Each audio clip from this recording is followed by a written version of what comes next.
عشق رسالت کے جذبات سے سرشار ہو کر بیان کرتے ہیں، لولاک لما خلقت الافلاک، کہ اگر آقا علیہ السلام پیدا نہ ہوتے تو یہ کائنات ہی نہ بنتی، اس کائنات کا وجود ہی نہ ہوتا، اس کائنات کو زینت ہی نہ بخشی جاتی، اس کائنات کو جلا ہی نہ بخشی جاتی۔ اللہ تبارک و تعالی نہ آسمانوں کو پیدا فرماتے، نہ زمینوں کو پیدا فرماتے، نہ افلاک کو اللہ تبارک و تعالی پیدا فرماتے، پورے جہاں کو اللہ تبارک و تعالی پیدا نہ فرماتے اگر آقا علیہ السلام کی ولادت نہ ہو۔ مطلقاً اس روایت کو ملا علی قاری رحمۃ اللہ علیہ نے ضعیف قرار دیا ہے، بلکہ موضوع قرار دیا ہے، لیکن اس روایت کی کچھ تفصیلات بعض علماء، بعض خطباء، بعض مقررین بیان کرتے ہیں، اور اس روایت کو اس شد و مت کے ساتھ بیان کیا جاتا ہے کہ جب حضرت آدم علیہ السلام سے خطا سرزد ہوئی، انہوں نے اللہ تبارک و تعالیٰ سے معافی مانگی، اور معافی مانگتے ہوئے نبی کریم صلی اللہ علیہ وسلم کا وسیلہ دیا کہ یا ربا، اپنے محبوب پیغمبر صلی اللہ علیہ وسلم کے صدقے،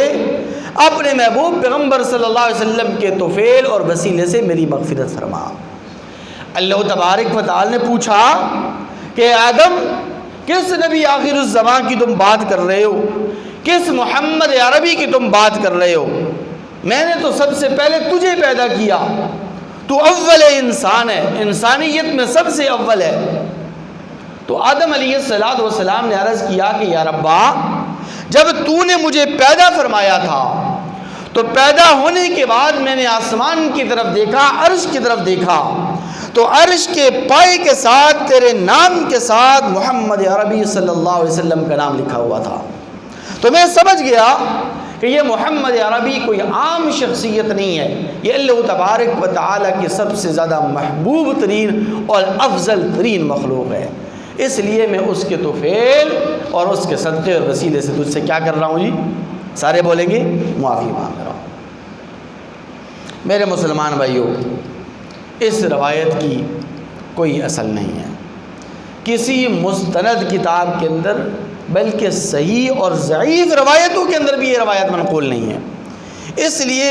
ملا علی قاری رحمۃ اللہ علیہ نے اس روایت کو موضوع قرار دیا ہے، اور امام ذہبی رحمۃ اللہ علیہ نے بھی اس روایت کو موضوع قرار دے کر اس کی وجہ یہ بیان کی ہے کہ اس روایت کے اندر ایک راوی ہے جس کا نام ہے عبد الرحمن، یہ عبد الرحمن نامی جو راوی ہے یہ غیر معتبر ہے، یعنی اس کی روایتوں کا کوئی اعتبار نہیں ہے، اور امام بیہقی رحمۃ اللہ علیہ نے اس روایت کو بھی ضعیف قرار دیا ہے، اور علامہ ابن کثیر رحمۃ اللہ علیہ نے ان کے ساتھ اتفاق کیا ہے۔ علامہ تیمیہ رحمۃ اللہ علیہ تو یہاں تک فرمایا ہے کہ اس روایت کا جو راوی عبد الرحمن ہے یہ من گڑت اور موضوع قسم کی روایات کو بیان کرنے والا ہے، اس لیے اس روایت کا کوئی اعتبار نہیں۔ فقہ حنفی کی مشہور اور معروف کتاب البحر الرائق کے اندر یہ مسئلہ لکھا ہے کہ اگر کوئی شخص یہ کہے کہ اگر آقا علیہ السلام نے پیدا نہ ہونا ہوتا تو آدم علیہ السلام بھی پیدا نہ ہوتے، یہ جملہ کہنے سے اگرچہ کوئی کافر تو نہیں ہوگا،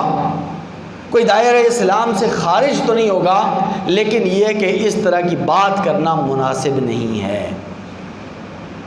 تو خلاصہ کلام یہ کہ یہ روایت اگرچہ معنی کے اعتبار سے درست ہے،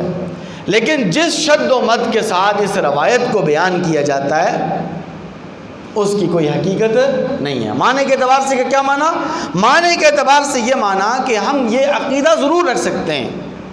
ہمارا یہ نظریہ ضرور ہے، اور ہم یہ سمجھتے ہیں کہ آقا علیہ السلام کے صدقے، آقا علیہ السلام کے طفیل اس کائنات کو بنایا گیا۔ اللہ تبارک و تعالیٰ کی مشیت کے اندر، اللہ تبارک و تعالیٰ کی منشا کے اندر یہ بات ضرور تھی کہ میں آخر میں تمام انبیاء کرام علیہم الصلاۃ والتسلیمات کے بعد